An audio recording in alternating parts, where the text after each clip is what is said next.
Hello everyone, मैं हूं अभिषेक कुमार और रे ऑप्टिक्स के आज दूसरे लेक्चर और प्लेन मिरर के आज पहले लेक्चर में आज आपका मैं स्वागत करता हूं। तो प्लेन मिरर भी टॉपिक बड़ा है, लेकिन मैं बल्कि वीडियोस बनाने की जगह छोटे छोटे वीडियो शॉर्ट वीडियोस बना के पोस्ट करता रहूंगा ताकि आपको देखने में भी आसानी हो और आराम से आप चीजों को समझ सकें। तो we don't waste any time further, हम काम शुरू करते हैं। तो प्लेन मिरर, सबसे पहले छोटी छोटी बातें करता हूं मैं आपसे, जिसमें मैं मान रहा हूं कि मेरे ऑडियंस को प्लेन मिरर के बारे में कुछ नहीं पता, तो मैं हर चीज बताऊंगा यहाँ पे, निश्चिंत रहे आप। तो सबसे पहले प्लेन मिरर एक्चुअली क्या है, जैसे कि धरती माता अर्थ कितनी बड़ी है, लेकिन अभी देखो तो मेरे जैसे फ्लैट नजर आता है। तो किसी बहुत बड़े स्फेयर का छोटा सा पार्ट लोगे, बहुत बड़ा स्फेयर, और उसका छोटा सा पार्ट लोगे तो वो स्ट्रेट नजर आएगा ना, फ्लैट नजर आएगा ना। प्लेन मिरर भी कैसा है, फ्लैट होता है। मतलब प्लेन मिरर को क्या डिफाइन क्या करते हैं, 8वीं 9वीं 10वीं से क्या पढ़ते आ रहे हैं अपन, कि एक फ्लैट रिफ्लेक्टिंग सरफेस है जिसका एक साइड पॉलिश्ड है। मतलब एक सरफेस हो मेरे पास, तो पीछे अगर मान लीजिए बोर्ड आपका मिरर होता तो पीछे वाला पार्ट पॉलिश्ड होता, तो ये रिफ्लेक्टिंग सरफेस है ना। हाँ राइट, वो तुमको पता ही है यार।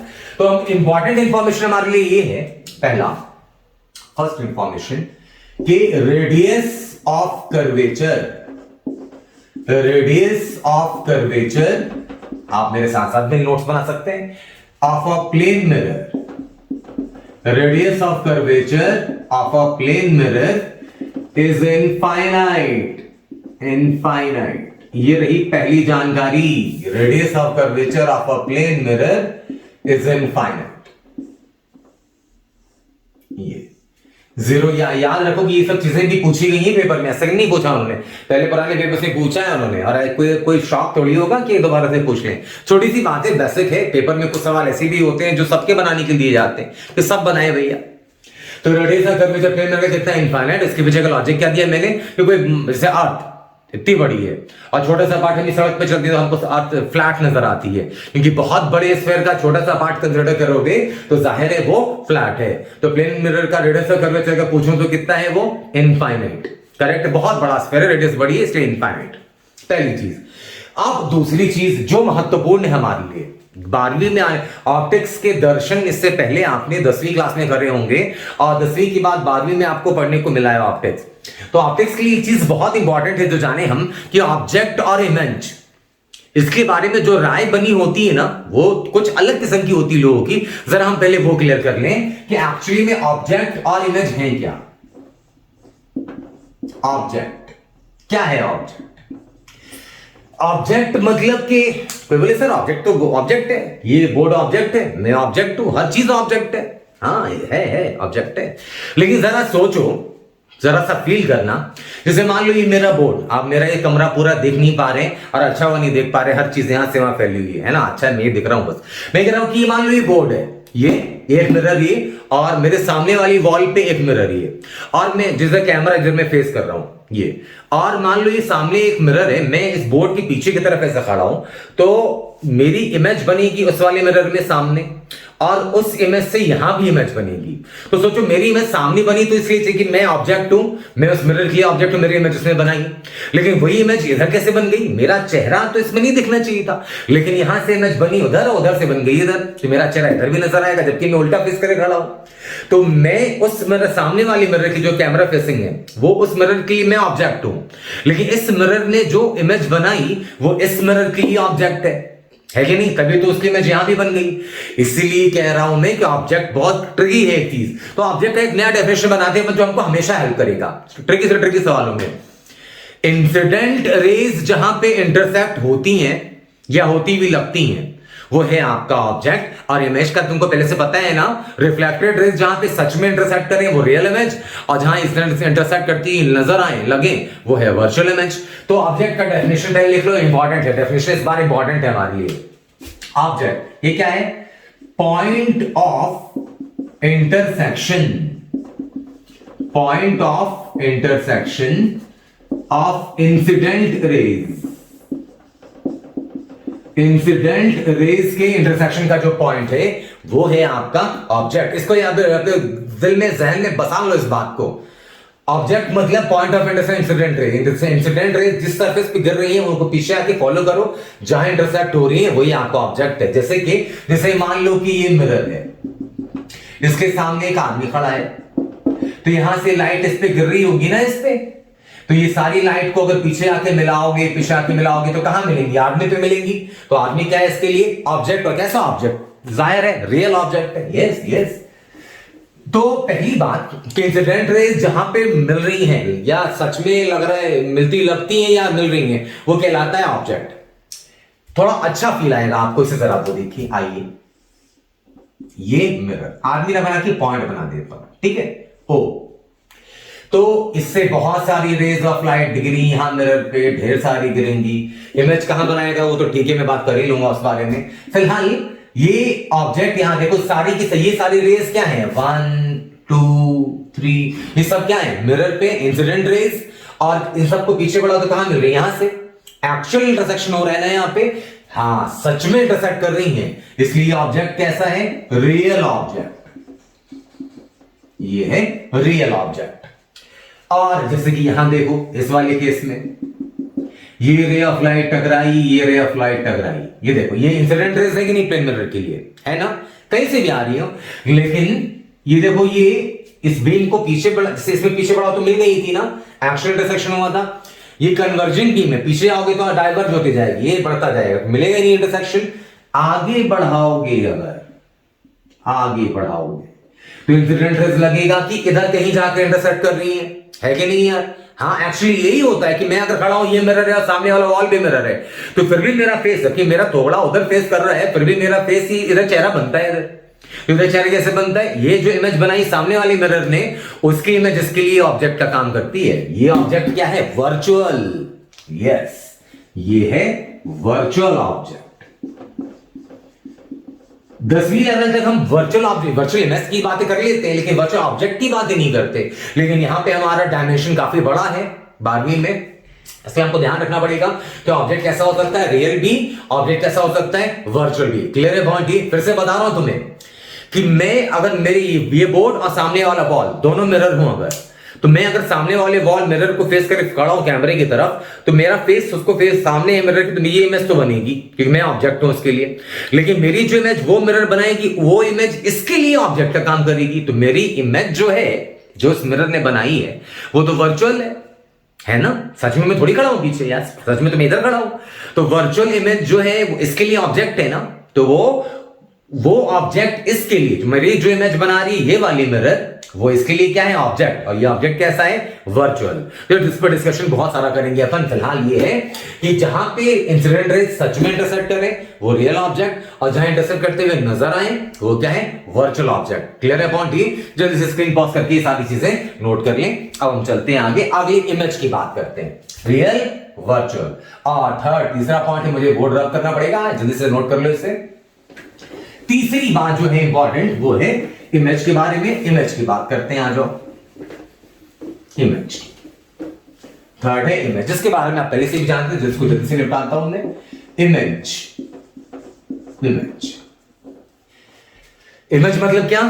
Point of intersection of reflected raise. हाँ, ये तो हम 8वीं 9वीं 10वीं से जानते हैं। पॉइंट ऑफ इंटरसेक्शन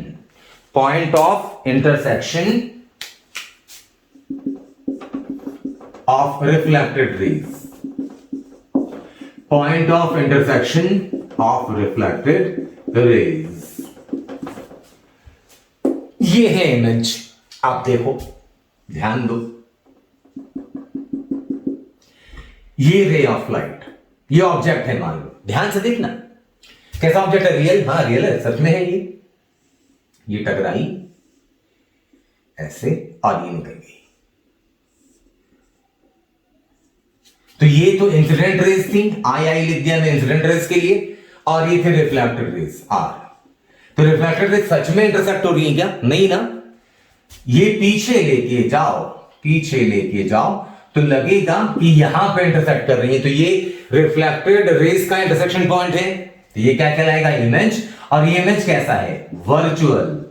क्योंकि रिफ्लेक्टेड रेज जो है, ये दोनों ये तो सच में इंटरसेक्ट कर नहीं रही, ये तो लग रहा है इंटरसेक्ट कर रही है। तो इमेज कैसी है? वर्चुअल। और जो वर्चुअल है, जाहिर है उसको स्क्रीन पे नहीं उतार सकते।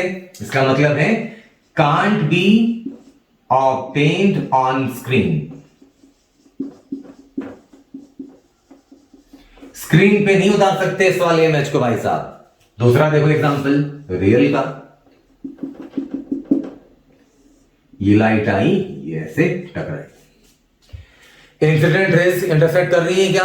हाँ कर रही, लेकिन मिरर के पीछे कर रही है। मतलब इसको पीछे बढ़ा के लेके जाओ, पीछे बढ़ा के लेके जाओ, तो यहां पे इंटरसेक्ट करेंगी। मतलब यहां पे ऑब्जेक्ट जो था वो था रियल, और इमेज कैसी थी? वर्चुअल। यहां देखो ऑब्जेक्ट कैसा है? वर्चुअल।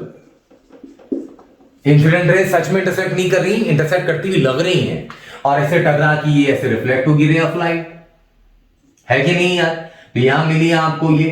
अब देखो ये इंसिडेंट रेज थी, आई, और ये आर रिफ्लेक्टेड रेज, ये सच में इंटरसेक्ट कर रही ना? हाँ। तो ये इमेज कैसी है? रियल इमेज, शॉर्ट में लिख देता हूं, रियल इमेज। इसको स्क्रीन पे उतार सकते हैं यहां, मगर यहां पे अगर स्क्रीन रख दें अगर, तो वो इमेज स्क्रीन पे नजर आएगी, क्योंकि रेज सच में इंटरसेक्ट कर रही है। तो ऑब्जेक्ट कैसा? रियल ना? इमेज कैसी? वर्चुअल। ऑब्जेक्ट कैसा? वर्चुअल। इमेज कैसी?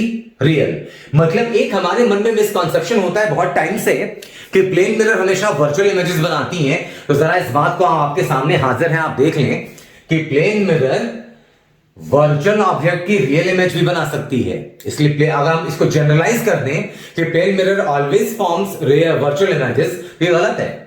नो, ये गलत है, क्योंकि प्लेन मिरर जो है वो क्या कहते हैं, रियल ऑब्जेक्ट की वर्चुअल इमेज और वर्चुअल ऑब्जेक्ट की रियल इमेज। तो ये चीज इंपॉर्टेंट है।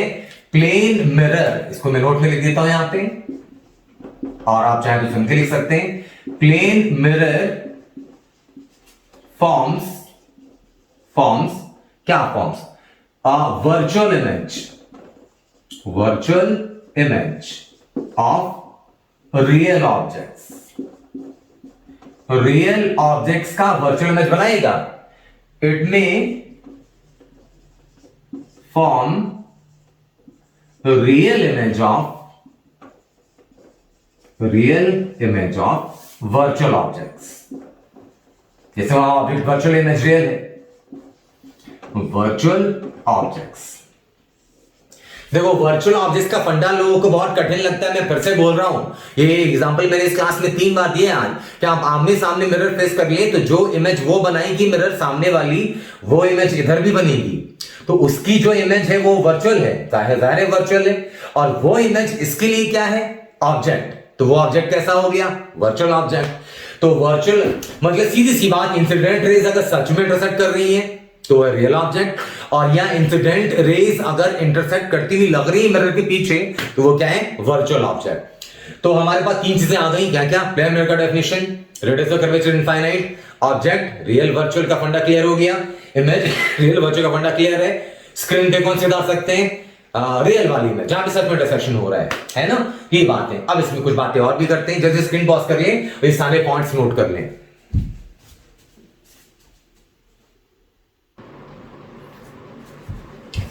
अब प्लेन मिरर की बहुत छोटी सी प्रॉपर्टी है, लेकिन साइंस पढ़ रहे हैं अपन, हर चीज लॉजिकली देखेंगे, और जो जानते भी हैं वैसे अपन। तो जल्दी से निपटा दूंगा इसको कि प्लेन मिरर्स में ऑब्जेक्ट डिस्टेंस इमेज डिस्टेंस होती है बराबर। तो मैंने क्या किया, एक्चुअली देखो ये मिरर है, सामने एक ऑब्जेक्ट है, एक रे ऑफ लाइट टकराई, मिरर के साथ बनाया नॉर्मल 90 डिग्री। तो यहां एंगल ऑफ इंसिडेंस कितना हो गया? नॉर्मल इंसिडेंस मतलब एंगल कितना हो गया? 0 डिग्री। हाँ, नॉर्मल के अलोंग, क्योंकि ये सरफेस के परपेंडिकुलर, तो नॉर्मल यही रहा। तो इंसिडेंट रे नॉर्मल से 0 बना रही, तो रिफ्लेक्टर भी नॉर्मल से 0 बनाएगी, सेम लाइन पे लौट गई। तो क्या बोलते हैं अपन? नॉर्मल इंसिडेंस, कि जैसे टकराएगी वैसे ही आ जाएगी। दूसरा, ये टकराई थीटा पे, एंगल ऑफ इंसिडेंस थीटा, तो थीटा पे निकल गई। छोटी सी बात है, जल्दी देख लो कौन सी बड़ी बात है। ये थीटा तो अल्टरनेट एंगल, ये भी थीटा, ये ध्यान से देखना, ये थीटा तो करस्पॉन्डिंग एंगल, ये थीटा। अब ये 90 है ना, और ये वाला साइड दोनों में कॉमन। तो ट्रायंगल, कौन कौन से triangle? O A B, triangle O A B ये कॉन्ग्रुएंट है। कॉन्ग्रुएंट तो सुना होगा ना? हाँ, ए आई बी के बराबर, ट्रायंगल ए आई बी, ये दोनों कॉन्ग्रुएंट है ना? कौन सी क्राइटेरिया? अरे एंगल साइड एंगल, जैसे कि ये दोनों एंगल बराबर है तो तीसरा भी बराबर होगा ही होगा, है कि नहीं यार? तो एंगल देखो, ये एंगल दोनों में 90, ये दोनों एंगल बराबर और ये साइड कॉमन, जैसे भी। और कॉन्ग्रुएंट है तो क्या लिख सकते हैं? ओ ए बराबर ए आई, ओ ए बराबर ए आई। मतलब यहां से क्या लिखा जा सकता है, ओ ए क्या है, object distance, object distance is equal to image distance. Plane mirrors में object distance is equal to image distance. और जो हम जानते भी हैं, हम मिरर से जितनी दूरी पे खड़े होंगे हमको लगता है हमारी इमेज भी पीछे उतनी दूरी पे खड़ी है।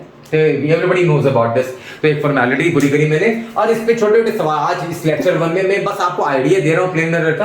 अब इस पे छोटे छोटे सवाल दिखाता हूं जो आपको अच्छा लगेगा। तो जैसे स्क्रीन पॉज करके फॉर्मेलिटी है, लेकिन इसके आप नोट करिए प्लीज।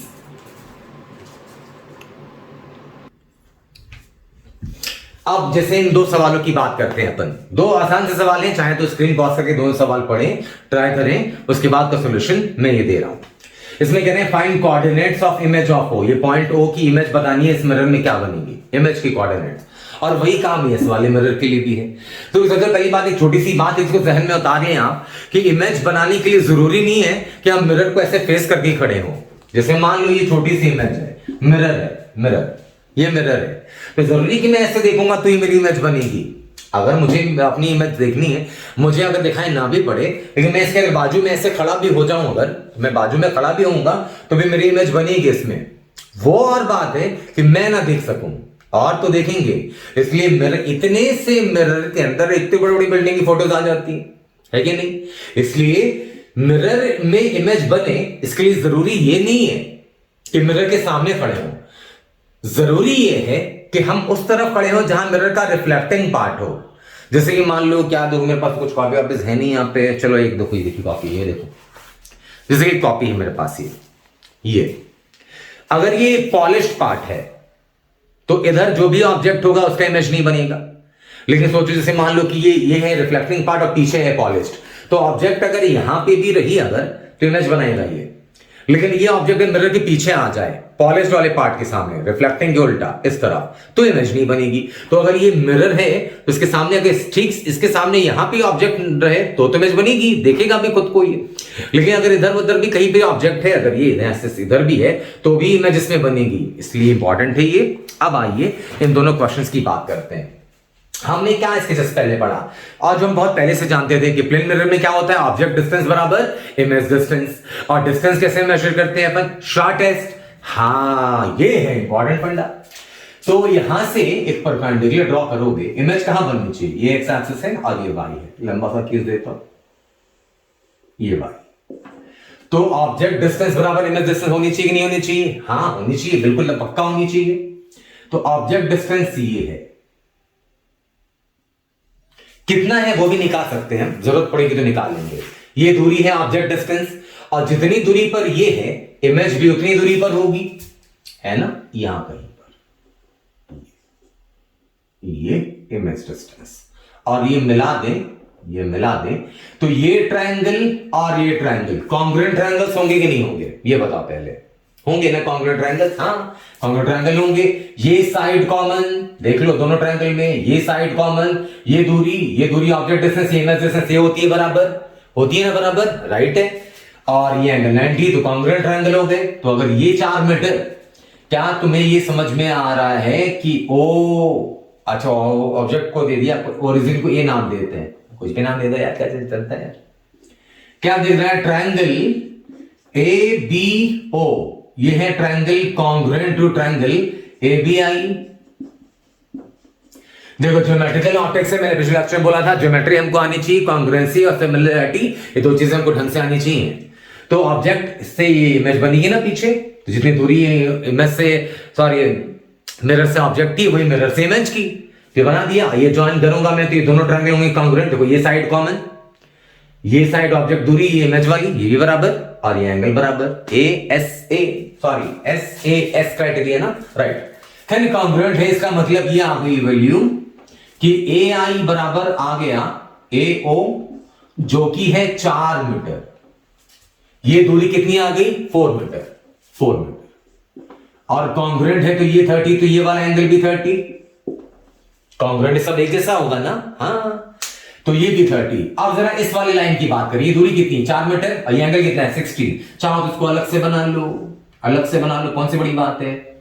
ये इमेज आई, ओरिजिन को ए नाम दे दिया था, ऑब्जेक्ट को दिया नाम मैंने, और ये दूरी ये है 4 मीटर और ये एंगल 60 डिग्री, ये एक्स और ये वाई। अब बताओ क्या इमेज की कोऑर्डिनेट नहीं ढूंढ सकते अपन? बड़े आराम से ढूंढ सकते हैं, ढूंढ लो ना। तो आई की कोऑर्डिनेट्स क्या हो गई रे भैया? एक्स कोऑर्डिनेट 4 cos 60, इतनी गणित तो हम सभी को आती है, और y coordinate 4 sin 60, cos 60 x coordinate, sin 60 y coordinate, वली वली रख दो। cos 60 कितना होता है? 1/2, 4 into 1/2 आ गया 2, 4 into √3/2 मतलब 2√3। ये आ गई इमेज की कोऑर्डिनेट्स इस वाले केस में। सिमिलरली अगर आपको आप समझ में आ गई बात तो आप अटेम्प्ट कर सकते हैं ये वाला क्वेश्चन, स्क्रीन पॉज करिए और जल्दी से अटेम्प्ट करें, उसके बाद का सॉल्यूशन ये रहा। आइए अब देखो, ये जो मैं कह रहा था आपसे कि इमेज बनाने के लिए जरूरी ये नहीं है कि हम मिरर के एकदम सामने खड़े कि नहीं खड़े, ये जरूरी कतई नहीं है। इतना सा मिरर बड़े बड़े पहाड़ों के फोटोज बनता है यार, उसके अंदर देखो तो दिखता है कि दूर का पहाड़ बन रहा है इतने से मिरर के अंदर। इसलिए size is not important, size का इंपॉर्टेंस है फील्ड ऑफ व्यू में, वो मैं आगे बताऊंगा आपको आने वाले लेक्चर्स में। फिलहाल ये है कि मिरर के पॉलिश्ड पार्ट की तरफ है कि रिफ्लेक्टिंग पार्ट, तो पॉलिश्ड इधर है ना, उस तरफ है ऑब्जेक्ट, तो यस इमेज बनेगा।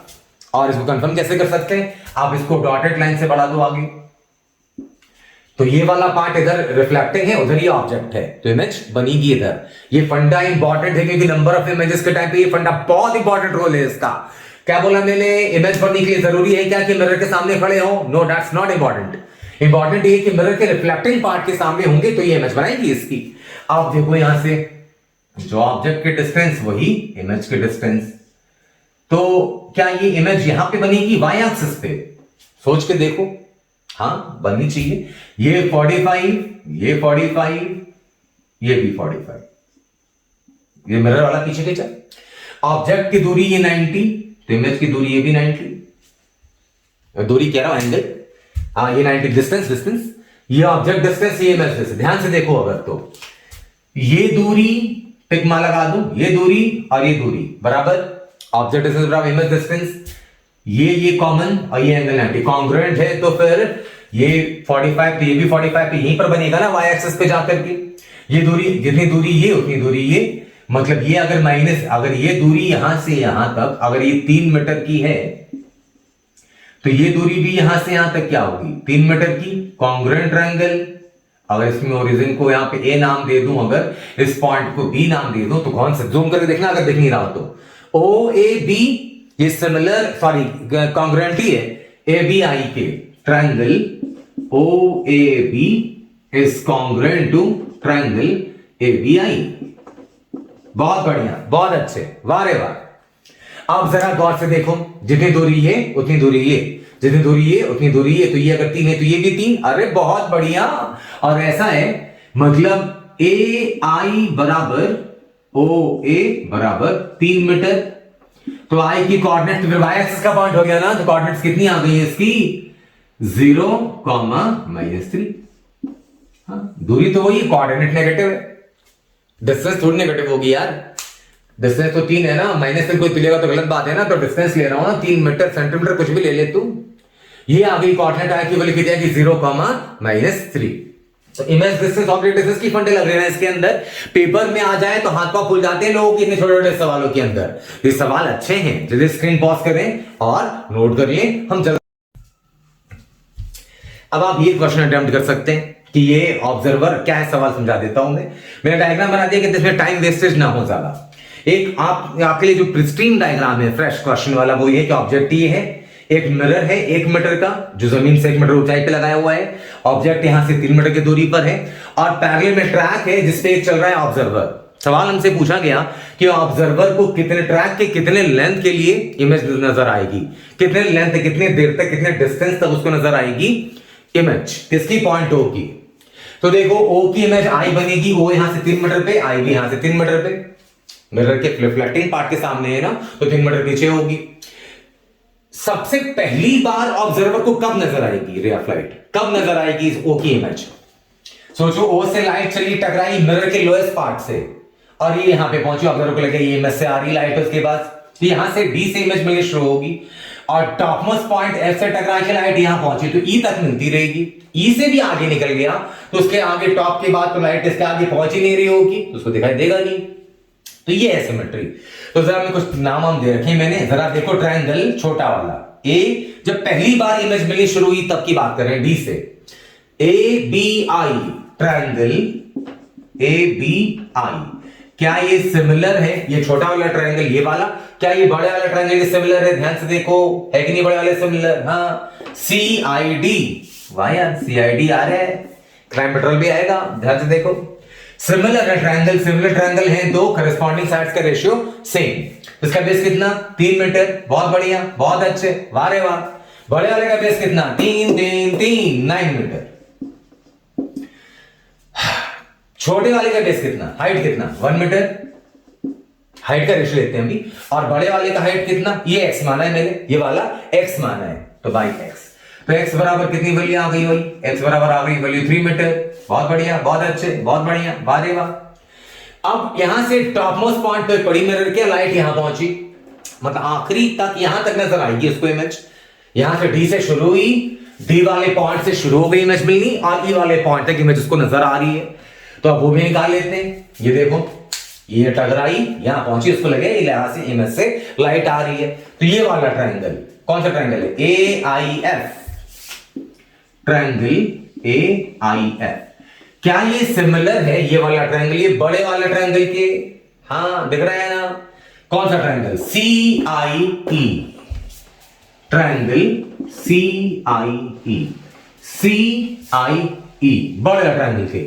तो रेशियो ऑफ करस्पॉन्डिंग साइड्स का रेशियो सेम। तो बेस छोटे वाले का कितना? 3 मीटर, बड़े वाले का बेस कितना? 9 मीटर। छोटे वाले की हाइट कितनी? 2 मीटर, और बड़े वाले की हाइट कितनी? y। तो y बराबर कितना आ गया? 3 3 9 2 3 6, y बराबर आ गई वैल्यू 6 मीटर। डी से इमेज मिलनी शुरू होगी उसको, और इमेज मिलेगी कब तक? ई वाले पॉइंट तक। तो डी वाले पॉइंट पे इमेज आ रही है, मिरर के लोएस्ट पार्ट से लाइट आ रही है, और ई वाले पॉइंट पे मिरर के हाईएस्ट पॉइंट से आ रही है, बीच में ये नजर आएगी इमेज। तो ये दूरी कितनी हो गई यहां से यहां तक? डी वाई माइनस एक्स हो गया, ये पूरा y, ये x, इतना x इतना y, तो ये वाला y माइनस एक्स। तो distance for which image is visible to observer, is visible to observer, कितनी होगी? y माइनस एक्स, 6 में से 3 गया, कितना आ गया? 3 मीटर। मतलब इस ट्रैक पे चल रहा है ऑब्जर्वर, तो ट्रैक पे या दूरी उसको इमेज नजर आएगी 3 मीटर तक। तो आज पहले लेक्चर था हमारा प्लेन मिरर का, जिसमें हमने बेसिक बातें करी, छोटी छोटी प्रॉपर्टीज की बातें करी, और ज्यादातर वो बातें करी जिससे आप वाकिफ हैं पहले से। प्लेन मिरर के बारे में ढेर सारी बातें हैं, बहुत सारी ट्रिक्स हैं, बहुत सारी टेक्निक्स हैं, लेकिन इसके बारे में बात करूंगा मैं आने वाले लेक्चर्स में। तब तक अपना ख्याल रखिए, और किसी किस्म की जरूरतें हो फीडबैक से मुझे जरूर बताएं, कोई परेशानी हो मैं उस पर रिस्पॉन्स जरूर करूंगा। मिलता हूं अगली क्लास में। Thank you so much. जय हिंद, जय भारत।